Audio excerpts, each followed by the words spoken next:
Pinakawalan ko yung aking inaalagang sisiw guys na ina-update ko sa inyo.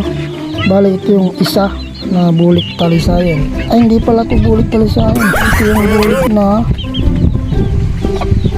para siyang spangle na bulik. Tapos yung bulik pula. Kapatid nila yung bulik talisayan na sinasabi ko. Ito po. Ito. Ayan. Bali sa ganyang edad guys ay pinapakawalan ko na, pero dito lamang po sila naglilibot-libot sa ating backyard. So pinapakain lang po natin ito umaga, tanghali at hapon. So dyan lang sila nakawala-wala. Ayan, katulad niya no.